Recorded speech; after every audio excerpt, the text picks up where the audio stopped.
खैर मकदम है आप सभी का प्राइम डिबेट में। आपके साथ मैं हूं समीर अब्बास। आज देश लगभग इस बात पर एकमत है कि देश की ज्यादातर मुश्किलात की जड़ पॉपुलेशन एक्सप्लोजन है। साल 2002 में जस्टिस वेंकटचलैया आयोग ने संविधान संशोधनों की जो सिफारिशें की थी उसमें भी पॉपुलेशन कंट्रोल के लिए कानून बनाने की बात की गई थी। उस वक्त भी देश में एनडीए की सरकार थी और आज भी। बीच में 10 साल यूपीए का राज रहा, लेकिन तब से लेकर अब तक हमारी सरकारों ने ऐसा कोई कानून बनाने के बारे में पहल क्यों नहीं की। कल यूपी के बागपत में मोदी सरकार के मंत्री गिरिराज सिंह ने जनसंख्या कानून रैली की और बढ़ती पॉपुलेशन को देश के लिए कैंसर करार दिया। उनका कहना है कि 2 से ज्यादा बच्चे पैदा करने वालों के खिलाफ कड़ा कानून बनना चाहिए, उनका वोटिंग राइट और सभी सरकारी फैसिलिटीज खत्म कर देनी चाहिए। लेकिन इसी रैली में वो ये कहकर अपनी इस पूरी मुहिम की हवा निकाल देते हैं कि जहां हिंदुओं की आबादी कम है वहां उनकी आवाज बंद हो जाती है। इससे पता चलता है कि नेताजी किस मंशा के तहत यह मुद्दा उठा रहे हैं। पर बड़ा सवाल जो आज हम उठाने जा रहे हैं वो यही है कि हम दो हमारे दो पर क्यों नहीं बन पा रहा है देश में कानून। आज इसी पर होगी बात अपने तमाम खास मेहमानों से, लेकिन पहले ये रिपोर्ट। जिस दिन जन भागीदारी हो जाएगी, राम मंदिर भी होगा और जनसंख्या नियंत्रण कानून भी होगा। मरकजी वजीर गिरिराज अपने मुतनाज़ा बयानात की वजह से अक्सर व बेशतर सुर्खियों में रहते हैं। उन्होंने एक बार फिर मुल्क में बढ़ रही आबादी के हवाले से मुतनाज़ा बयान दिया है। गिरिराज के मुताबिक मुल्क में हिंदुओं की तादाद मुसलसल कम हो रही है, जो कि लम्हे फिक्रिया है। गिरिराज के मुताबिक मुल्क में 2011 और 2014 की मरदमशुमारी के मुताबिक हिंदुओं की तादाद काफी कम हुई है। इस देश में हर कानून के लिए जन भागीदारी चाहिए और मैं जन भागीदारी के लिए जनसंख्या समाधान फाउंडेशन के मंच पे आया हूं। जिस दिन जन भागीदारी हो जाएगी, राम मंदिर भी होगा और जनसंख्या नियंत्रण कानून भी होगा। ये समय रहते हो जाए। अभी प्रथम द्वितीय चरण का कैंसर है, अगर नहीं बना तो आगे फिर लाइलाज होगा। जन भागीदारी से इसे करना होगा, क्योंकि वोट के सौदागर हर मोर्चे पर खड़े दिखाई देते हैं। गिरिराज ने मजीद कहा कि मुल्क के 54 अजला में हिंदुओं की तादाद गिरी है। उन्होंने मुसलमानों को बराह रास्त तनकीद का निशाना तो नहीं बनाया, अलबत्ता इशारों में कहने की कोशिश की है कि आबादी पर काबू पाना अशद जरूरी है, क्योंकि मुल्क में हर साल तकरीबन 2 करोड़ बच्चे पैदा हो रहे हैं। हम दुनिया के 30 ऐसे देश हैं जो 2 करोड़ से नीचे हैं। हम प्रतिवर्ष वैसे देशों को पैदा कर रहे हैं। श्री गिरिराज सिंह जी इसीलिए रखे गए हैं मंत्रिपरिषद में कि वो उटपटांग बोलते रहे। कभी आज तक मैंने उनको मंत्रालय के बारे में बोलते नहीं सुना। किस विभाग के मंत्री तो मैं जानता भी नहीं। बढ़ती आबादी यकीनी तौर पर एक मसला है, लेकिन इसकी आड़ में मुसलमानों को निशाना बनाने की कोशिश हो रही है। गिरिराज सिंह हिंदुओं की आबादी में कमी का इल्जाम लगाते हैं, लेकिन सही आदादोशुमार बयान नहीं करते और न ये बताते हैं कि मुसलमानों की आबादी में कितना इजाफा हुआ है। बीजेपी लीडरों पर तो मुल्क के हर मसले के लिए मुसलमानों को कसूरवार ठहराने का खब्द सवार है। मुल्क की आबादी को कंट्रोल करने की कोशिश संजीदगी के साथ होनी चाहिए, इस पर किसी को एतराज नहीं है। Bureau report, news 18 Urdu.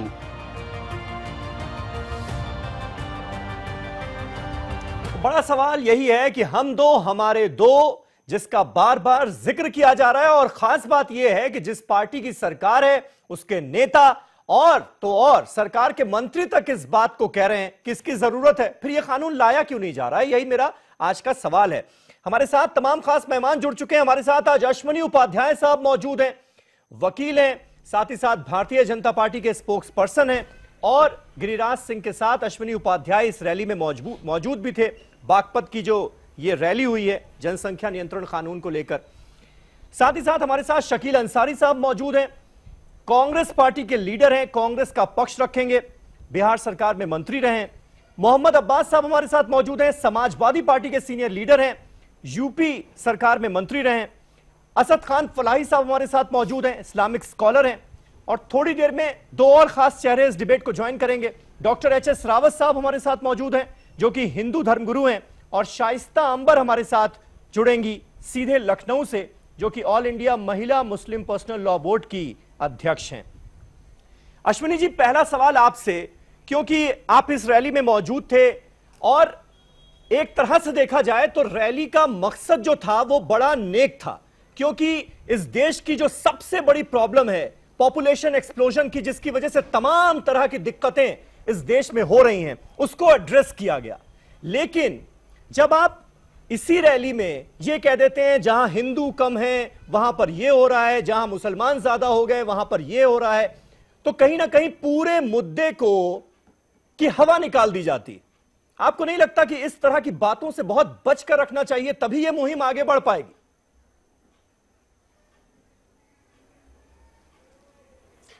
Sameer भाई साहब, मैं आपको और आपके चैनल को बधाई देता हूं। आवाज नहीं जा रही है क्या? जी हाँ जी जी। आज आपने, बाकी चैनलों ने आज तक कोई डिबेट नहीं किया और आज आप दूसरी बार डिबेट कर रहे हैं, इसके लिए मैं आपको बहुत बहुत बधाई देता हूं। शुक्रिया। बिल्कुल आप ठीक कह रहे हैं। इस देश की 50% से ज्यादा समस्याओं का मूल कारण जनसंख्या विस्फोट है और जनसंख्या विस्फोट से सब परेशान है। हिंदू, मुस्लिम, सिख, ईसाई सब परेशान है। केवल हिंदू परेशान है, मुसलमान, ऐसा नहीं हो सकता। ये जो भयानक रोग है, ये जो बीमारी है, इससे सब लोग परेशान हैं। और आपने मुहिम चलाई है, तो मैं अपनी बात तो बाद में कहूंगा, लेकिन मैं आज आपके चैनल से हाथ जोड़ के निवेदन करता हूं। आपका नेटवर्क देश का सबसे बड़ा नेटवर्क है। देश के, मुझे लगता, कोई ऐसा जिला नहीं है जहां आपके रिपोर्टर नहीं होंगे। इस समय सभी सांसद अपने अपने क्षेत्र में हैं। आपसे मैं आग्रह करता हूं, आपके चैनल से आग्रह करता हूं, एक बार सभी चैनलों, सभी सांसदों से एक बार पूछिए आप उनके समर्थन में है कि नहीं समर्थन में है। मुझे लगता है आपको एक हफ्ते लगेगा, एक हफ्ते के अंदर आप संख्या बता पाएंगे कि देश के कितने राज्यसभा सांसद और कितने लोकसभा सांसद इसके समर्थन में है, कितने विरोध में है। और ये अपने आप में पूरे इस मुहिम का एजेंडा तय कर देगा। संसद का सत्र तो विंटर वेकेशन में शुरू होगा, लेकिन न्यूज 18 उर्दू, न्यूज 18 ग्रुप उसके पहले इस देश को बता सकता है कि कितने सांसद लोकसभा, राज्यसभा किसके समर्थन में, कितने इसके विरोध में। अब मैं आता हूं दूसरे विषय पे। 122 करोड़ लोगों के पास आधार है इस समय, समीर जी। डाटा कहता है, आधार के जो अधिकारी हैं वो कहते हैं 20% लोगों के पास आज भी आधार नहीं है। तो 120 करोड़ लोगों का आधार बन गया। 20 करोड़ लोग यानी करीब 25 करोड़ लोगों के पास आधार नहीं है। लगभग 4 से 5 करोड़ बांग्लादेशी रोहिंग्या हैं, तो यानी हमारी जनसंख्या 150 करोड़ हो गई। हमारा क्षेत्रफल दुनिया का मात्र 2%, हमारे पास पानी दुनिया का मात्र 4%, हमारी जनसंख्या दुनिया की 20%। चीन की जनसंख्या 141 करोड़, हमारी जनसंख्या 150 करोड़, यानी हम चाइना से आगे निकल गए। और आप देखिए हो क्या रहा है। देश की राजधानी में आपने सुना होगा पानी की कतार लगी थी, लड़ाई हुई और हत्या हो गई। तो ऐसा नहीं है, पानी के लिए लड़ाइयां शुरू हो चुकी हैं। दिल्ली में हालत यह है कि बाकी और छोड़िए, सर छुपाने के लिए जगह नहीं है, कूड़ा रखने के लिए जगह नहीं है। आपने देखा कूड़े के कितने बड़े बड़े ढेर यहां बन चुके हैं, कूड़ा रखने की जगह नहीं बची हुई है। तो आने वाले टाइम में अगर इस समस्या का समाधान नहीं किया गया तो आपस में लोग एक दूसरे को मारेंगे। हवा के लिए मारेंगे, पानी के लिए मारेंगे, जमीन के लिए मारेंगे, कपड़े के लिए मारेंगे, नौकरी के लिए मारेंगे, बेरोजगारी बढ़ेगी। हर समस्या का मुझे लगता है इससे कहीं न कहीं कनेक्शन है। बिल्कुल सही है ये बात, बिल्कुल सही है ये बात। ये भले ही ये बातें आज के दौर में हमको डरावनी लग रही हो और हमें ये लग रहा हो कि हम बहुत बढ़ा चढ़ाकर बात कर रहे हैं, खतरे को दिखा रहे हैं, लेकिन खतरा इतना बड़ा ही है। पॉपुलेशन एक्सप्लोजन का खतरा इतना बड़ा ही है, लेकिन सरकार का रवैया क्यों इतना उदासीन है, ये मेरा सवाल था। उस पर मैं फिर आपसे जवाब लेने की कोशिश करूंगा। लेकिन शकील अंसारी साहब, आपको क्या लगता है, जिस हमने अभी जस्टिस वेंकट चलैया आयोग का जिक्र किया, उन्होंने तमाम संविधान संशोधनों को लेकर सिफारिशें की 2002 में, उस वक्त भी एनडीए की सरकार थी और अरुण जेटली को ही उन्होंने अपनी रिपोर्ट सौंपी थी। उसमें भी इस बात का जिक्र था कि पॉपुलेशन कंट्रोल के लिए एक कानून लाया जाना चाहिए। क्या वजह है कि 2002 से आप लोगों की सरकारें भी रही, 2 बार एनडीए की सरकार भी रही, लेकिन इस बारे में कानून लाना तो दूर, सोचा भी नहीं गया? देखिए, सबसे अगर ईमानदारी की बात की जाए यहाँ पे, तो देखिए जो पॉपुलेशन कंट्रोल करने की सोच अगर इस हिंदुस्तान में किसी एक व्यक्ति को आई थी तो उसका नाम है संजय गांधी। और यूथ कांग्रेस ने जो 5 सूत्री प्रोग्राम दिया था, हाँ। उसमें सबसे पहला प्रोग्राम ये था कि उनकी मंशा सही थी, लेकिन तरीका गलत हो गया ना। पॉपुलेशन कंट्रोल करना चाहिए। हाँ। मंशा, वही मैं कह रहा हूं। उसके बाद जो मंशा की बात आप जो कहा, अब उस पर हम उतना डिटेल में नहीं जानना चाहते हैं।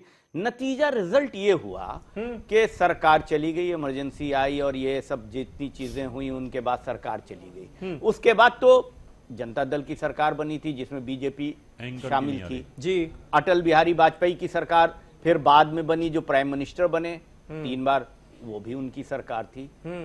कांग्रेस की बात जब आप कह रहे हैं, यूपीए की भी सरकार आई, अभी आई जी। लेकिन ये बताए ना, जो इतनी बड़ी मुहिम और इतनी बड़े भाषण अभी हमारे भाई ने किया, अश्वनी भाई ने, तो उन्होंने जब इतने मौके मिले तो कानून क्यों नहीं बनाते हैं? एक बात, आज उनकी सरकार है, ट्रिपल तलाक पर ऑर्डिनेंस ले आते हैं, तो जनसंख्या पर भी ले आए ना ऑर्डिनेंस। कौन रोक रहा है उनको? कोई रोका है? किसने रोका है? जो वो कह रहे हैं कि एक एक मेंबर से पूछिए, तो मेंबर मेजोरिटी उनकी है, तो उनके मेजोरिटी मेंबर का ख्याल उनकी पार्टी क्यों नहीं कर रही है? उनके प्राइम मिनिस्टर क्यों नहीं कर रहे हैं? तो ये दूसरी बात। अब आ जाइए, ये अगर पॉपुलेशन की कंट्रोल करने के लिए, देश हित के लिए अगर बात करते अगर तो बहुत अच्छा होता और हर आदमी इसको वेलकम करता, सभी लोग उसके लिए सामने आते।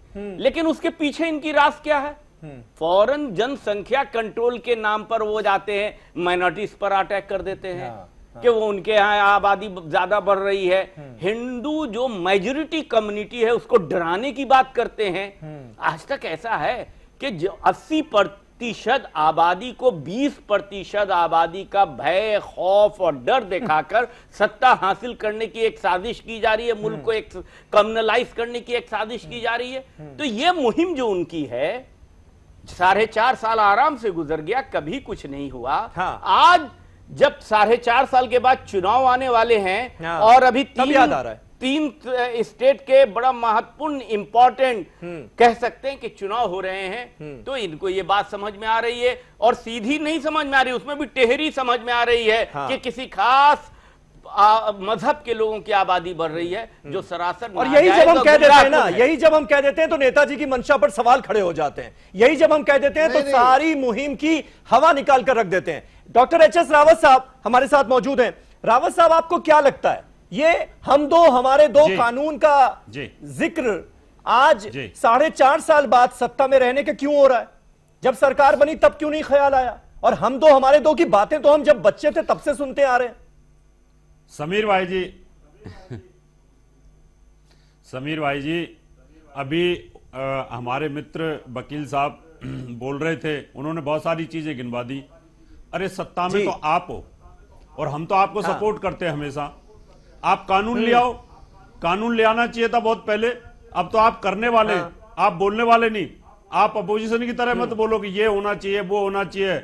आज मुद्दा उठ गया तो विंटर सेशन के अंदर आप कानून लेके आओगे, भाई हम दो हमारे दो, और फिर जब कोई पार्टी उसको सपोर्ट नहीं करती है तो हमें अश्विनी जी पता चल जाएगा कि कांग्रेस सपोर्ट नहीं कर रही है, सपा सपोर्ट नहीं कर रही है, बसपा सपोर्ट नहीं कर रही है, तो हमारे सामने वो चीज आ जाएगी। आप लाने वाले बनो, हम तो आपके साथ हैं, हम दो हमारे दो, हम आपके साथ हैं।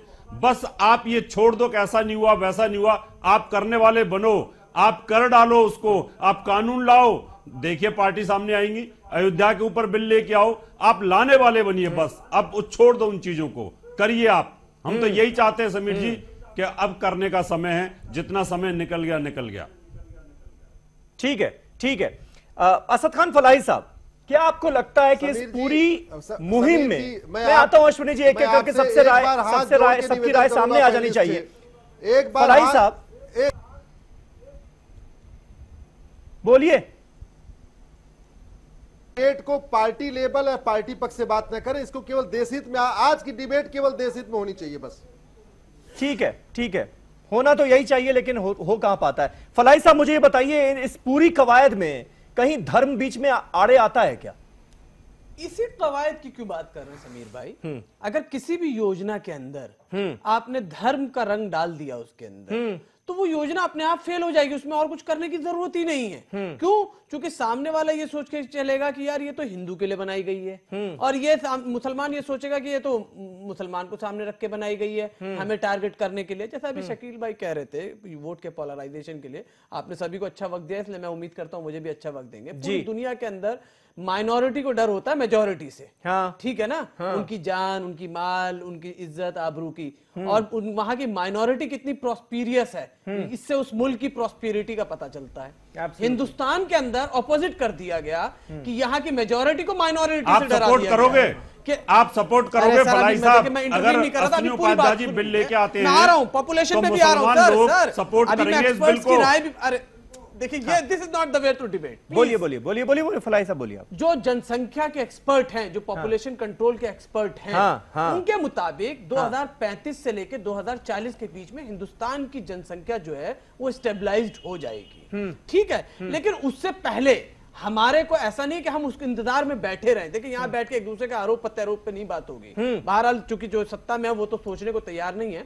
हमें क्या चाहिए कि हम लोगों को ये बताएं कि एक हम अपने परिवार नियोजन के लिए क्यों अपनाएं। एक फैमिली को 2 बच्चे ही क्यों पैदा करने चाहिए, उसके फायदे बताएं, उसके ऊपर पूरा एक अभियान चलाएं, पूरा एक अवेयरनेस प्रोग्राम चलाया जाए ताकि उनको बताया फलाही साहब आप तो ये बात कह रहे हैं, लेकिन बहुत सारे मुस्लिम धर्मगुरु ये कहने में भी हिचकिचाते हैं। मैं यहां पर क्लियर कर देना चाहूंगा, कोई बात दबी छुपी नहीं रहनी चाहिए। होता क्या है, सवाल ये पूछे जाते हैं कि इस्लाम में फैमिली प्लानिंग की मनाही है, कॉन्ट्रासेप्टिव यूज करने की मनाही है। इस वजह से आप बच्चों 2 बच्चों के बाद पाबंदी हुई ना, बात सुनिए 2 बच्चों के बाद या 3 बच्चों के बाद आप रोक नहीं लगा सकते, यह दलील दी जाती है। देखिए उसका मैं चाहता हूं आप जवाब दें। फुका ने, जूरिस्ट ने कहा है, जूरिस्ट की इसमें फुका की राय है। कुछ कहते कि नहीं करना चाहिए, कुछ कहते कि करना चाहिए। जब हमारे सामने इतनी बड़ी समस्या खड़ी हो तो क्यों उसको हम क्यों नहीं उसको अडॉप्ट करें? एक आखिरी बात कर लूं, जब चाइना ने ये पॉलिसी अडॉप्ट की थी 1 चाइल्ड 1 फैमिली वाली, तो पूरी दुनिया के अंदर उसको क्रिटिसाइज किया गया था और कहा गया था ये ह्यूमन डिग्निटी के खिलाफ है, ये ह्यूमन राइट्स के खिलाफ है। लेकिन की ना उसने पॉलिसी अडॉप्ट, और उसको कंट्रोल करने की कोशिश की या नहीं की? अगर आप उस पॉलिसी को उठा के देखें तो पूरी दुनिया ने उसके ऊपर तनकीद करी थी, पूरी दुनिया से आलोचना हुई थी। यानी इस्लाम कहीं बीच में नहीं आता ना आड़े। इस्लाम देखिए, इस मुहिम को आगे बढ़ना चाहिए, इस्लाम कहीं बीच में नहीं आता। सर देखिए अल्लाह के रसूल की मैं प्रोफेटिक नरेशन भी कर दूं। अल्लाह के रसूल समीर भाई इस्लाम हिंदुस्तान में आड़े आता है कि वो दूसरों के आगे। समीर भाई इस्लाम हिंदुस्तान में ही आड़े आता है हर काम में, कि अपने बच्चों को इस हालत में मत छोड़ के जाओ कि वो दूसरों के आगे हाथ फैलाएं। अगर आप ज्यादा बच्चे पैदा कर दें और आप अगर तरबियत नहीं कर पाए उनकी, तो दूसरे के हाथों आप छोड़ के जाएंगे। ठीक है, शाइस्ता अंबर हमारे साथ मौजूद है। शाइस्ता जी, क्या आपको लगता है फलाही साहब ने जो बातें कही उसका आप सपोर्ट करती हैं, और कहीं ना कहीं आपको ये लगता है कि जो अपने हिसाब से कुछ ऐसे ठेकेदार समाज में हैं हमारे, जो अपने हिसाब से धर्म को गलत तरीके से इंटरप्रेट कर रहे हैं, जिसकी वजह से भी सोसाइटी में बहुत सारी ऐसी बातें फैल गई हैं जो नहीं होनी चाहिए, और वो पॉपुलेशन एक्सप्लोजन के लिए जिम्मेदार है आज की तारीख में? बिल्कुल समीर साहब, शुक्रिया आपका बहुत बहुत कि आपने मुझे भी मौका दिया। मैं ये समझती हूँ कि इसको फैमिली प्लानिंग को सियासी मुद्दा ना बनाया जाए बल्कि समाजी मुद्दा बनाया जाए, क्योंकि जब हम अपने ही घर में बहुत सारी चीजों को हम डिस्ट्रीब्यूट करेंगे तो थोड़ा थोड़ा आएगा। अगर हम थोड़े ही लोगों में हम अपनी ज्यादा मोहब्बतें, शफ़क़तें और सुविधाएं देंगे तो ज्यादा फायदा होगा। और इस्लाम हिकमत का मजहब है और हिकमत से चलना चाहिए। हमें जज्बात और सियासी बेकार की सियासत को लेकर के और दीन की आड़ में लेकर के अपनी चौधराहट नहीं करनी चाहिए, बल्कि हम तो इमामों से और उलमाए किराम से ये गुजारिश करेंगे कि मस्जिदों में ये तरबियत दें कि वो कहें कि हमें हमारी अपनी बीवियों को उनके उतनी ही बच्चे हों जितनी उनकी सेहत इजाजत दे, उनकी जेब इजाजत दे, ना कि आप बच्चों को बेहतर तालीम ना दे पाए और वो मजदूरों में लग जाए, कार पंचर बनाए, का साइकिल पंचर बनाए, कार मैकेनिक बन जाए। लेकिन आप रेशो उठा के देखिए, ये 20 साल के अंदर माइनॉरिटी में, मुस्लिम कम्युनिटी में जनसंख्या बहुत कम हुई है। आप पूरा रिकॉर्ड निकाल के देखिए, मुसलमान फैमिली, बहुत सारी फैमिली ऐसी है जो कम बच्चे और उनको पढ़ा रहे हैं, अपना पेट काट के बच्चों को पढ़ा रहे हैं और बहुत बड़ी बड़ी पोस्ट पे पहुंचा रहे हैं। तो मैं समझती हूँ ये समाजी बेदारी होनी चाहिए और फैमिली प्लानिंग को लेकर अगर कोई नफरत भरी ये बयान देता है तो उसको बायकआउट करना चाहिए और उनके जो बड़े आला ओहदेदार हैं उनको भी सख्ती से मना करें कि ये समाज में इस तरह नफरत किसी धर्म या समुदाय को लेकर, पॉपुलेशन को लेकर के मत फैलाएं जिससे कि बंटवारा पैदा हो और मैं समझती हूँ कि भाईचारा में चोट पहुंचे। ठीक है शाइस्ता जी। मोहम्मद अब्बास साहब समाजवादी पार्टी से हमारे साथ मौजूद हैं। मोहम्मद अब्बास साहब ये बताइए कि ये रोड़ा कहां पर अटका है, क्यों हिम्मत नहीं कर पाते? संजय गांधी साहब का जिक्र किया अभी शकील अंसारी भाई ने। क्या आपको लगता है कि वो एक बड़ी वजह जिसकी वजह से हमारे और नेता, दूसरी पॉलिटिकल पार्टीज हिम्मत नहीं कर पाते, क्योंकि उन्होंने मंशा भले ने एक थी, रास्ता गलत हो गया, लेकिन उसका जो खमियाजा भुगतना पड़ा पॉलिटिकली वो नजर में रहता है क्या नेताओं के, जिसकी वजह से इसके लिए कोई आगे ही नहीं बढ़ रहा? इतनी बड़ी समस्या, इतनी बड़ी प्रॉब्लम पॉपुलेशन की, उसको दरकिनार किया हुआ है हमारे नेताओं ने वोट बैंक के चलते।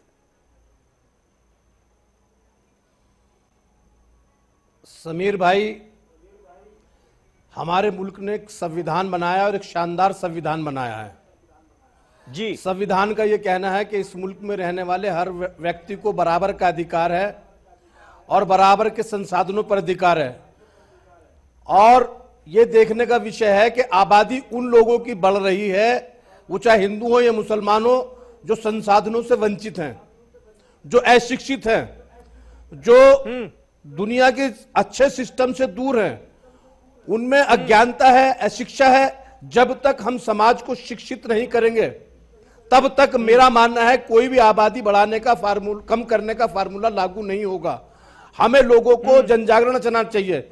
समाजवादी पार्टी का माननीय नेता मुलायम सिंह यादव जी का और अखिलेश यादव जी का स्पष्ट मानना है, और हमारी सरकारों ने सब लोगों को बराबर का समाजवाद स्थापित करके बराबर का न्याय दिया, सबकी बेटियों को पढ़ने का मौका दिया, बच्चों को पढ़ने का मौका दिया, हेल्थ का मौका दिया। कानून पर बात कीजिए। जहां भी मुसलमानों, हिंदू, कानून क्यों नहीं बन पा रहा? सरकार में वही तो आ रहा हूं ना।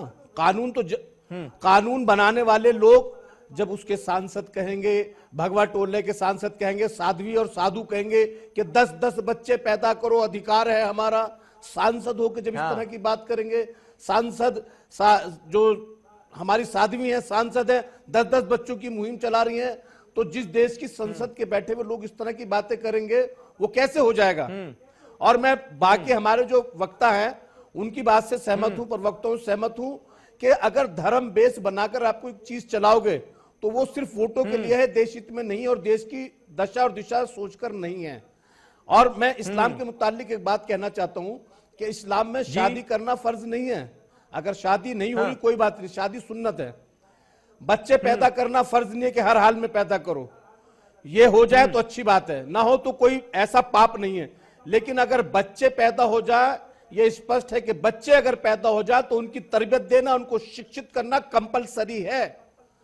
तो आज जो सबसे बड़ा रोड़ा जनसंख्या बढ़ोतरी में है, चाहे वो दलित हो, बैकवर्ड्स हो, मुस्लिम्स हो या किसी भी समाज का तबका है, जो अशिक्षित है वही बच्चे ज्यादा पैदा कर रहा है। शिक्षित और संसाधनों पे विराजमान लोगों के यहाँ बच्चे नहीं होते, वो किसी भी धर्म के हों। तो सबसे पहले हमें लोगों को शिक्षित करके उनको संसाधनों पर बराबर के अधिकार देके जनजागरण चला जाए ऑटोमेटिकली, और कानून बने। ठीक है, आपकी बात में पॉइंट है, आपकी बात में पॉइंट है अश्विनी उपाध्याय साहब। आप तो इतने दिन से लगातार मुहिम छेड़े हुए हैं पॉपुलेशन एक्सप्लोजन के खिलाफ। मुझे ये बताइए कि ये इस बात में पॉइंट है ना कि जो अशिक्षित लोग हैं, जो इलिटरेट लोग हैं, वहां पर यह समस्या ज्यादा है, वहां पर यह प्रॉब्लम ज्यादा है। जो पढ़ लिख गए उनकी समझ इतनी है कि उनके लिए क्या अच्छा है, उनके बच्चे 1 होंगे या 2 होंगे तो क्या सही रहेगा, किसको वो अच्छी शिक्षा दे सकते हैं, कितनों को दे सकते हैं। देखिए समीर भाई, मैं आपको 2-3 एग्जांपल बताऊंगा आपको। पहली बात तो ये कि ईरान, मैं फलाई साहब को बधाई देता हूं कि उन्होंने बाकायदा आपके चैनल पे बड़ा स्पष्ट कर दिया कि जनसंख्या बढ़ाने को लेके या कम करने को लेके या कंट्रासेप्टिव दवा खाने को लेके या नसबंदी कराने को लेके इस्लाम में ऐसी कोई दिक्कत नहीं है। मैं फलाई साहब को बधाई देता हूं कि कम से कम आपके जो करोड़ों लोग देख रहे होंगे उनको बड़ा स्पष्ट हो गया होगा। इसका मतलब इसका धर्म से कोई दिक्कत नहीं है। और दूसरा मैं एग्जांपल देता हूं, 1990 में खुमैनी साहब ने ईरान में 2 चाइल्ड पॉलिसी लागू किया था 1990 में। मोरक्को में जहां पे मोहम्मद साहब के ही खानदान के लोग अभी राज कर रहे हैं, जो किंग अब्दुल्ला, वहां पे 2 चाइल्ड पॉलिसी चल रही है। या क्या है या नहीं है, आ रहा हूं एक बार आ रहा हूं मैं आ रहा हूं। नहीं फलाई जी बोलिए। फलाई साहब मैं आ रहा हूं। तो इसका मतलब मोरक्को में भी चल रहा है, ईरान में भी चला। और मैं सबसे बड़ी बात बताऊं, शायद बहुत कम दर्शकों को पता होगा, भगवान राम ने, दशरथ जी ने 3 शादियां किया, उनके 4 बच्चे हुए, लेकिन भगवान राम ने निर्णय लिया हम 2 हमारे 2। इसलिए राम लक्ष्मण भरत शत्रुघ्न सबने एक एक विवाह किया और सबके 2-2 बच्चे पैदा हुए। हमारे रामायण में जिक्र है, दुई सुत सीता सुंदर जाए, लवकुश वेद पुराणन गाए। यानी उन्होंने उस समय स्टैंडर्ड तय किया राम राज्य में कि नहीं, क्योंकि राजा जो करता था वही प्रजा फॉलो करती थी, इसलिए चारों भाइयों ने हम 2 हमारे 2 का पालन किया।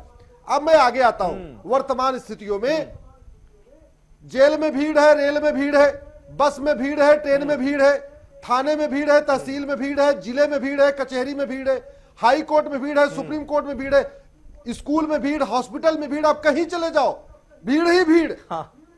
और इसका जो समाधान एक ही है, जनसंख्या नियंत्रण कानून। हम बिल्कुल मानते हैं इसको आना चाहिए, लेकिन फोर्स नहीं। बिल्कुल जो कांग्रेस के हमारे मित्र ने कहा, वास्तव में कहीं ना कहीं डर तो पैदा है। जो 1975 में संजय जी ने किया, उनकी नीयत बहुत अच्छी थी, तरीका गड़बड़ था, सरकार गिर गई थी। इसलिए हमें यह कहने में कि कहीं न कहीं पॉलिटिकल एक डर बना हुआ है, कहीं दिक्कत हो जाए। इसलिए मैंने आपसे निवेदन किया, आपके पास सबसे ज्यादा पत्रकार है, आपके पास सबसे ज्यादा रिपोर्टर है, एक बार अपने ऊपर भी आप बात करिए। अभी सभी सांसद अपने अपने क्षेत्र में एक बार, बिल्कुल हमारी भी जिम्मेदारी है, आपकी भी जिम्मेदारी है, हम सबकी जिम्मेदारी है। और हम तो इस मुहिम को आगे बढ़ाएंगे ही बढ़ाएंगे, क्योंकि ये देश हित में है। ठीक है, एक छोटा सा ब्रेक हम यहां पर ले रहे हैं, ब्रेक के बाद फौरन होते हैं हाजिर। ये कानून क्यों नहीं बन पा रहा है, सरकार आखिर इसको लेकर सीरियस क्यों नहीं है, जब बीजेपी के नेता यहां पर खुद बैठकर कह रहे हैं कि भाई ये वक्त की जरूरत है और वो हमारे सामने है, कितनी जरूरत है, उसके बावजूद भी वो सीरियसनेस सरकार में नजर क्यों नहीं आ रही, और सरकार के मंत्री को ही जाकर रैली क्यों करनी पड़ रही है और ये कहना पड़ रहा है कि भाई हम 2 हमारे 2 का कानून होना चाहिए। लाइए ना, रोका किसने। छोटा सा ब्रेक, फौरन हो रहे हैं हाजिर, कहीं ना जाइए।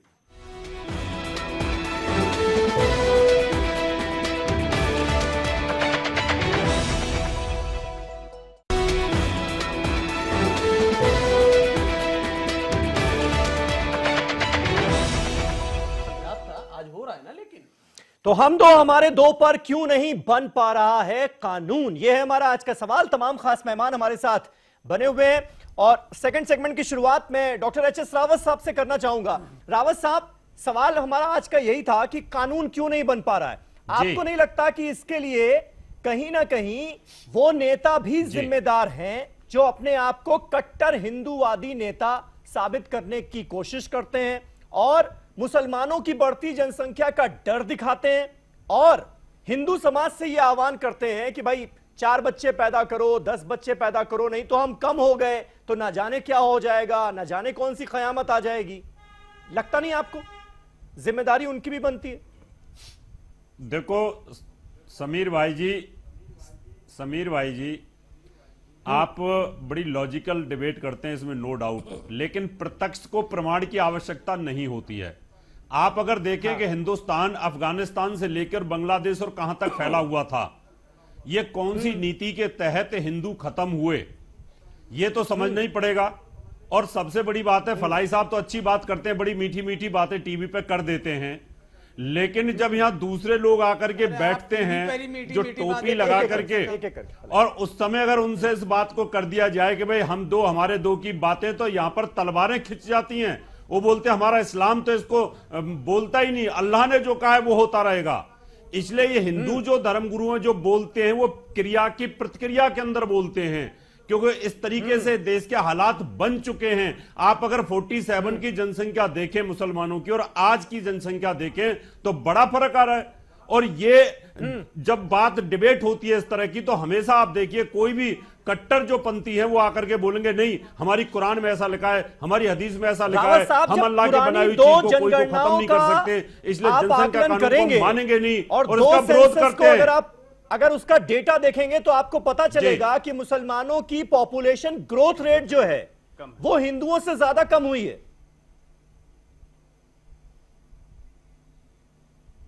देखिए ये डेटा किसी के पास सही नहीं है।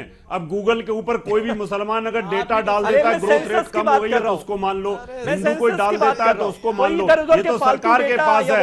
लेकिन अगर स्थिति देखी जाए, देखिए करता ही नहीं और मैं चाहता नहीं कि आप लोग भी उसको पढ़ें। समीर भाई कहीं ना कहीं कट्टरपंथी का हिंदू शिकार हो रहा है।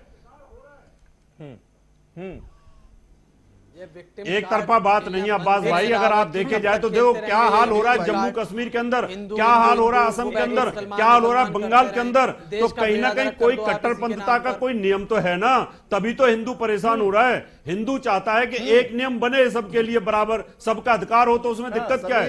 मैं फलाही साहब की बात नहीं कर रहा, ये तो एक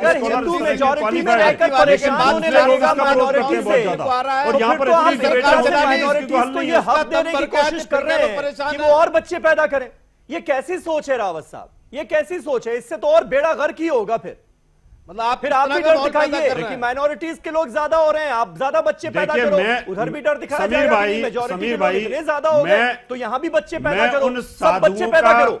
या मैं उन संतों का या उन नेताओं का इस बात से मैं सहमत बिल्कुल नहीं हूं कि भाई 10-10 बच्चे हिंदू करेंगे, मैं उस बात से सहमत बिल्कुल नहीं हूं। मैं देश की हित की बात कर रहा हूं कि हिंदू भी ना करे, मुसलमान भी ना करे, जो कानून हमारा बन जाए उसका पालन करे तो वो ज्यादा अच्छा रहेगा। अगर कोई साध्वी इस तरह की बात करती है तो वो भी मैं उसके फेवर में नहीं हूं। देश पहले, देश रहेगा तो हिंदू और मुसलमान रहेगा, अगर देश नहीं रहेगा तो कोई भी नहीं रहेगा यहाँ पर। आपके इस स्टेटमेंट का फलाई साहब फिर ये सोसाइटी में रुक क्यों नहीं? समीर भाई देखिए, सबसे पहले जो अभी और डायरेक्टली प्रोपोर्शनेट इसे एजुकेशन से कहा जा सकता है या नहीं कहा जा सकता, या वजह और भी है? मैं आ रहा हूँ। नहीं आपने सेंसस का जिक्र किया, मेरा फलाई साहब से एक सवाल है। फलाई साहब कोई कुरान या हदीस रोकती है क्या? आप सुन तो लें, जनसंख्या नियंत्रण पे कोई कुरान कोई ऐसी रोक है क्या? अश्विनी जी एक लाइन में पूछिए, फिर फलाई साहब जवाब देंगे। जी हाँ जी है, मेरा फलाई साहब उपाध्याय जी है, फलाई साहब हदीस में भी और कुरान में भी है। मुझे लगता है आप क्लियर कर दीजिए। फलाई साहब नहीं वो फलाई साहब क्लियर करेंगे। फलाई साहब ऐसी कोई समस्या है क्या कि नहीं आप नसबंदी नहीं कराओगे या 2 से ज्यादा पैदा करना जरूरी है, ऐसा कुछ है क्या? फलाई साहब क्लियर कर। देखिए इस्लाम ने, सुनिए, इस्लाम या धर्म का काम ये नहीं है कि वो ये चीजें बताएगा। इस्लाम पाकीज़गी की बात करता है, प्योरिफिकेशन की बात करता है और इबादत की बात करता है। जैसे इस्लाम ने कहा सड़क पे चलो, अब सड़क पे तो हम किसी भी एंगल से चल सकते हैं ना, लेकिन लॉ ऑफ लैंड हमें बताएगा कि राइट साइड से आपको जाना है, लेफ्ट साइड से आपको आना है। तो ये लॉ ऑफ लैंड के हिसाब से डिसाइड किया जाता है। मजहब को हर चीज में ड्रैग करना और हर चीज का सवाल का जवाब मजहब से ढूंढना, ये इस्लाम का या किसी भी और धर्म का मुकदमा नहीं है। उसका ये आप बुनियादी बातें समझ लें आप। इस्लाम आया है हमें पाकीज़ा बनाने के लिए, हमें तत्हीर के प्रोसेस से गुजारने के लिए। जो ह्यूमन वीकनेस है हमारी, उनके ऊपर हम कैसे अपने आप को कंट्रोल कर सकते हैं, उसके हर चीज का जवाब हम ढूंढे कि कुरान में कैसे सलाद बनाने का जिक्र और खाना बनाने का जिक्र और इन सब चीजों का। तो ये सवाल का जवाब नहीं होता है। सवाल का जवाब ये है कि क्या इसके ऊपर हमारे आप बात को मत घुमाओ फलाई साहब, सीधी बात का जवाब दीजिए, कुरान और हदीस में ये है या नहीं? अश्विनी उपाध्याय जी ये पूछ रहे हैं कि कुरान में ये चीज है या नहीं। आप बातों को मत घुमाओ, या मैं बता देता हूँ सूरह नंबर 328 के अंदर लिखा है कि ज्यादा से ज्यादा बच्चे पैदा करो और ज्यादा से ज्यादा लोगों को इस्लाम में जोड़िए। प्लीज भाई साहब देखिए, अगर रावत साहब ऐसे कीजिए भाई, ज्यादा से ज्यादा बच्चे पैदा मिसकोट मत कीजिए ना, ये किसी धर्म में नहीं लिखा, ये मिसकोट मत किया कीजिए please. Humble request to you, आप नेशनल टेलीविजन पर बैठकर किसी भी धार्मिक ग्रंथ को ऐसे मिसकोट ना करें, नहीं तो मैं अभी गीता को आउट ऑफ कॉन्टेक्स्ट इतना गिना दूंगा कि you would not be able to answer me back. Really I am telling you. तो आप ये बता दो फलाई साहब, I don't want to do that because I have a sentiment and I know how to respect the sentiments of नहीं करा सकते। जी but you are trying to make it a communal, तो भाई what Quran says, what Gita says and what Bible says. ठीक है, and you haven't read about the Quran. Ansari साहब, लेकिन हमारी जो राजनीतिक जमात सर, है, मेरी बात तो नहीं हो गई ना आपकी बात। अरे सर, आपने जनसंख्या में बोलने इंग्लिश सब में बोल दिया, आपने इतना कुछ बोल दिया। अरे सर, शकील अंसारी साहब, मुझे ये बताइए, जो सियासी जमात है, सियासी जमात ये कब एकमत होगी इस मुद्दे पर? देखिए, सियासी जमात को एक मत होने की पोजीशन जब आएगी ना, जब कोई बिल पार्लियामेंट के अंदर पेश होगा और सरकार ये कोशिश करेगी कि सारी जमायतों को मुत्तहिद करके ये बिल को पास कराया जाए। हाँ। तो सबसे पहले तो हमारे भाई जो बीजेपी के दोस्त हमारे बैठे हैं, इन्होंने कहा कि आपसे कहा, दरखास्त किया कि आप एक एक एमपी से बात कीजिए। अरे ये व्हिप का जमाना है, एक एक एमपी से बात करने की कोई जरूरत नहीं है। उनकी अगर एक एक एमपी की भी राय अलग होगी, जब तक मोदी जी की राय नहीं बनेगी और उस पर बिल नहीं आएगा, कोई बीजेपी का एमपी भी कुछ नहीं कर सकता है। दूसरी बात यह है कि ईमानदारी के साथ इस मुहिम को चलाने की बात कीजिए। इसको धर्म के जब अब में घेरे में आप बांध देते हैं और झंझट खड़ा कर देते हैं, हाँ। जब गिरिराज सिंह इस तरह का कंट्रोवर्शियल बयान देने लग जाते हैं, तो सारा मुहिम तो उसी वक्त फेल कर जाता है। जिस वक्त इलेक्शन आता है और हिंदुओं को डर दिखाया जाता है माइनॉरिटी का, और 11-11 बच्चे पैदा करने के लिए कहा जाता है, आपको तो उस वक्त कहां रहेगा ये मुहिम? कहीं पर रहेगा, कहीं नहीं रहेगा। देखिए, इस देश के लिए अगर तो जब आप कांग्रेस के टाइम पर नसबंदी का था, तो आपने मुसलमानों को क्यों नहीं छेड़ा? कर रहे थे कि हर जगह भीड़ है, हॉस्पिटल में भीड़ है, यहाँ तक कि अब टीवी चैनल पर भी भीड़ है। तो ये भीड़ को कम करने के लिए अगर आपको कोई चीज करनी है, तो उसके लिए अपनी जिम्मेदारी सरकार को पहले निभानी पड़ेगी, तब फिर कोई और बात होगी। अगर डिफरेंस ऑफ ओपिनियन अगर मुस्लिम में है, हिंदुओं में है, सिखों में है, ईसाइयों में, सबको बैठा लिए, सबसे बात कीजिए, यूनानिमस राय लीजिए। सरकार तो डेमोक्रेसी की है ना हिंदुस्तान में, अच्छी जमहूरियत, दुनिया की सबसे बड़ी जमहूरियत हम कहते हैं। तो जमहूरियत में तो यही काम है कि सबको लेके चले और सबकी राय से कोई कानून बनाए। तो आप बिल बना लीजिए, पार्लियामेंट में पेश कीजिए, इसी सेशन में पास करा लीजिए। दिक्कत है? साढ़े 4 साल के बाद ये अश्विनी जी जवाब दीजिए। तो ये बात सही नहीं है ना? अश्विनी जी जवाब दीजिए। देखिए, ये बातें जो है ना, ये शकील अंसारी साहब के मुंह से तो अच्छी लग रही है क्योंकि वो विपक्ष में बैठे हैं। आप सत्ता में रह के विपक्ष जैसी बातें कैसे कर सकते हैं कि ये कानून बनना चाहिए, ये नहीं बनना चाहिए? आप ही को करना है ना, विपक्ष में ही बैठने की आदत है। जी हाँ समीर भाई, एक मिनट, मैं रिक्वेस्ट करूंगा, कृपया 2 मिनट के लिए मुझे टाइम दें सब लोग जी। भारतीय जनता पार्टी के सांसद ने प्राइवेट मेंबर बिल पेश किया है, 125 सांसदों का उस पर सिग्नेचर है और बहुमत के लिए 250 चाहिए होता है। हम क्या कह रहे हैं, भारतीय जनता पार्टी को जो करना होगा तो कर ही देगी, उसमें कोई दिक्कत नहीं, जो करना होगा कर देगी आने वाले बिल पास हुआ है क्या? लेकिन बिल पेश हो चुका है। लोकतंत्र एक, अरे सुन तो लीजिए साहब, अरे भाई साहब, आम खाने से मतलब है, गुठली गिनने से मतलब है, बिल पास होना चाहिए। अरे भाई, आपकी सरकार है, आप बिल ला नहीं रहे, प्राइवेट मेंबर बिल की बात कर रहे हैं, कभी पास ही नहीं होता है। भाई साहब, मैंने आपसे हाथ जोड़ा है, पास हुआ है प्राइवेट मेंबर बिल? मैंने आपसे हाथ जोड़ा, जरा 2 मिनट शांत हो जाइए। जी बोलिए, सुन तो लीजिए, 2 मिनट सुन लीजिए। तो एक बात तो यह हो गई कि 125 भारतीय जनता पार्टी के सांसदों ने बिल साइन करके पेश कर दिया है। आने वाले विंटर सेशन में उस पर बहस होनी चाहिए, ऐसा हम भी सोचते हैं और आप भी सोचते हैं। अब बात आती है कि इसके टेक्निकल ग्राउंड पे, मैं रिलीजन पे नहीं जाता, मैं आपसे निवेदन करूंगा, आप दासना की जेल में आइए, आप चोर के ऊपर, झपटमार के ऊपर, लुटेरे के ऊपर, बलात्कारी के ऊपर, चैन स्नेचर के ऊपर, तस्करों के ऊपर एक सर्वे करिए। 80% अपराधी ऐसे हैं जिनके मां बाप ने हम दो हमारे दो का पालन नहीं किया। ये मैं ऑथेंटिक डाटा बता रहा हूं।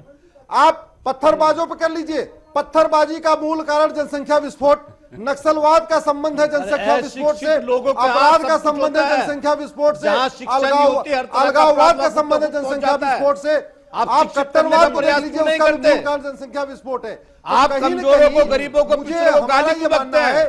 देश की ये जो समस्या है, इनका दलित, पिछड़ा और बैकवर्ड, हमारा ये भी कहना है, जिस राम राज्य की कल्पना हम करते हैं, राम राज्य का मतलब भ्रष्टाचार मुक्त भारत, राम राज्य का मतलब अपराध मुक्त भारत, वो राम राज्य तब तक नहीं आ सकता जब तक जनसंख्या नियंत्रण कानून हम दो हमारे दो नहीं बनेगा। हम उस पर संकल्प हैं, हम जन जागरण कर रहे हैं। भारतीय जनता पार्टी के प्रवक्ता के नाते मैंने सुप्रीम कोर्ट में PIL किया, पीआईएल के बाद मैं पूरे क्षेत्र में जगह जगह भटक रहा हूं। हमारे जैसे बहुत सारे कार्यकर्ता इस काम में लगे हुए हैं, सांसद लगे हुए, 125 सांसदों लिख के भी दे दिया, तो सबकी जिम्मेदारी होती है। सपा बसपा की जिम्मेदारी है, यहाँ पंडित जी बैठे उनकी जिम्मेदारी, फलाही साहब की जिम्मेदारी, हमारे सपा के दोस्त, ये देश का विषय है। कृपया इसको पार्टी के चश्मे से मत देखिए, हाथ जोड़ के मैं आपसे निवेदन करता हूं। इसको केवल और केवल देश के संसाधनों के हिसाब से देखिए। 2% जमीन पे 20% लोग रह रहे हैं। चाइना हमसे 3 गुना है क्षेत्रफल में, और हमारी जो जनसंख्या चाइना के बराबर है। चाइना में 11 बच्चे पर मिनट पैदा हो रहे हैं, हमारे यहाँ 33 बच्चे पर मिनट पैदा हो रहे हैं। इसका मतलब हमारी जनसंख्या बढ़ने की दर चाइना के अब्बास साहब आएंगे, देश के साथ आएंगे इस मुद्दे पर। नहीं लगाया गया, आने वाले टाइम में रोटी कपड़ा मकान के लिए युद्ध हो जाएगा। रोटी कपड़ा मकान के लिए युद्ध हो जाएगा। हाँ, होगा ही ना, जब जनसंख्या समीर भाई तो होगा ही। अब्बास साहब बोलिए। तू इधर उधर की ना बात कर। जी बता, तू इधर उधर की ना बात कर, ये बता काफिला लुटा क्यों? मुझे रहजनों से गुजर नहीं, तेरी रहबरी का सवाल है। भारतीय जनता पार्टी ने 5 साल जिन मुद्दों को लेकर आए थे, ये जनसंख्या का मुद्दा भी लेकर आए थे, ये बेरोजगारी का मुद्दा भी लेकर आए थे, ये काले धन का ही मुद्दा लाए थे। 5 साल सिवा लूट मार के कुछ नहीं हुआ। और अभी मेरे भाई भारतीय जनता पार्टी के प्रवक्ता कह रहे थे कि रामराज, मैं एक बात पूछना चाहता हूं, रामराज जिसमें रामायण है, और रामायण पूरी इसलिए हुई थी कि मैया सीता को रावण ने टच करने का प्रयास किया था। मैया सीता पवित्र थी, लेकिन एक धोबी ने जरा सा लांछन लगाया था कि पर स्त्री और पर जगह रहाई, तो उस पे लिए मैया सीता को अग्नि परीक्षा देनी पड़ी। महाभारत राष्ट्रपति लीगल थे, लेकिन शासन ने क्या लेना देना है, गैर स्त्री को छूने का प्रयास करा। क्या लेना देना, यानी हमारे यहाँ महिलाओं को पूरा सम्मान है, लेकिन किसी से संबंध ना हो, ये महाभारत और रामायण कहती है। लेकिन भारतीय जनता पार्टी ने 497 खत्म करके दोनों ग्रंथों की पीठ में खंजर घोंपने का काम किया है। ये धर्म की बात करते हैं आप, इसके समर्थन में 497 धारा ही इन दोनों ग्रंथों का पॉपुलेशन एक्सप्लोजन पे बात खत्म कर दिया। हम तो हमारे 2 का कानून जो है उसको सपोर्ट आप करेंगे या नहीं करेंगे? समाजवादी पार्टी हम दो हमारे 2 के समर्थन में, उन्होंने बताया कि उनके 125 सांसद इस कानून के पक्ष में है। समाजवादी पार्टी पक्ष में है या नहीं है? देश हित की किसी भी चीज से, किसी भी उससे, देखिए मैंने क्या कहा, देश हित में जो भी चीज होगी उस पर चर्चा की जाए, लेकिन समाजवादी पार्टी का मानना है हम दो सबसे पहले लोगों को शिक्षित करो, समाजवादी पार्टी हम दो गरीब और पिछड़ों को संसाधनों पर कब्जा दो। स्पष्ट बताइए, आप कुछ नहीं करते, संसाधनों को छूने नहीं देते, आप पिछड़ों का हाथ खा गए, आप दलितों का हाथ खा गए, आप संविधान के हत्यारे हैं, संविधान के विरोधी सारे काम कर रहे हैं। आपको सिर्फ अपना वोट बैंक पकाने के लिए, अपना वोट बैंक सच्चा करने के लिए आप हर वो काम करते हैं जिससे वोट बैंक बने। आबादी का मसला, अच्छा ठीक है, जो मुद्दा है ना वो डिटेल नहीं होना चाहिए। शाइस्ता अंबर, अच्छा सुन लीजिए ना, आप दोनों लोग सुनिए जरा। शाइस्ता जी आपको क्या लगता है, ये मुहिम आगे बढ़ पाएगी या हमारे देश में जिस तरह की सियासत इस वक्त हमें देखने को मिल रही है उसके चलते ये मुहिम दम तोड़ देगी? उम्मीद क्या है? देखिए, दम तो नहीं तोड़ेगी, क्योंकि इसकी वजह यह है कि हमें लोगों को संजीदगी से इस पे गौर करना चाहिए।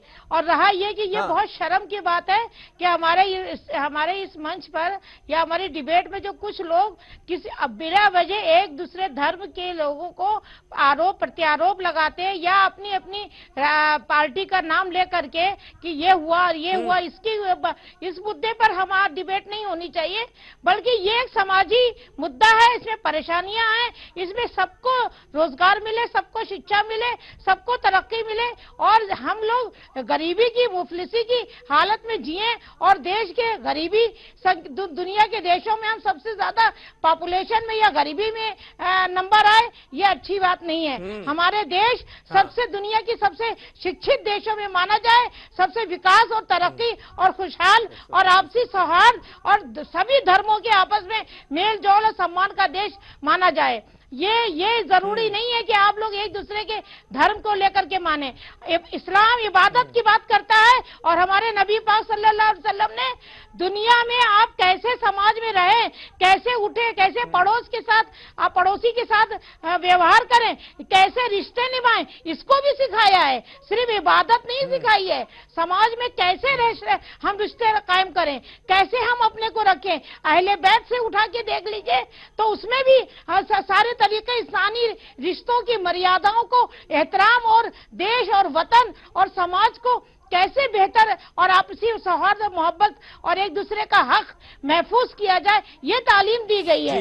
और यही रामचरितमानस में भी है और यही भगवत गीता में भी है और यही बाइबल में है। लेकिन किसी पर आरोप लगा करके ये मुद्दे खत्म ना करें, ये मुद्दे बहुत जरूरी हैं, उसको बेहतर से बेहतर उठाया जाए। पार्लियामेंट में कानून बनता तो है लेकिन उसको लागू नहीं होता, तलाक पर अभी तक अटका हुआ है। ये सियासत है और सियासी लोगों को इस समाजी मुद्दों पे आने की जरूरत नहीं है। हमारे धर्माचार्य और हमारे इमाम, हमारे उलमाए दीन अपने अपने फॉलोअर्स को समझाएं। जितना संविधान से ज्यादा और अदालत से ज्यादा लोग अपने धर्माचार्य और अपने उलमाए दीन की बात सुनते हैं, उनका एहतराम करते हैं, उनको फॉलो करते हैं, समाज तभी बेहतर होगा जब हम अपने बड़ों की बात मानेंगे और बेहतर तरीके से वक्त मेरे पास खत्म हो गया, इसलिए इस डिबेट को यहीं खत्म करना होगा। लेकिन हमारी ये मुहिम लगातार जारी रहेगी और फलाही साहब आपकी वजह से, शाइस्ता अंबर जी आपकी वजह से और रावत साहब आपकी वजह से, इन धर्मगुरुओं की वजह से यह तो साबित हो गया कि कोई भी धर्म, चाहे हिंदू हो या मुस्लिम, इस्लाम हो या हिंदू हो, कोई भी धर्म आड़े नहीं आता। अगर यह कानून लागू करती है सरकार तो कोई भी धर्म आड़े नहीं आता। इसलिए सरकार के पास विल पावर होना चाहिए, सरकार को यह विल पावर दिखाना है और यह कानून लाना है, क्योंकि यह वक्त की जरूरत है। अश्विनी उपाध्याय जैसे लोग लगातार इस मुहिम को आगे बढ़ा रहे हैं, हमारा भी साथ है पूरा और देश का साथ है, क्योंकि ये जो मुहिम है ये देश के लिए बहुत जरूरी है।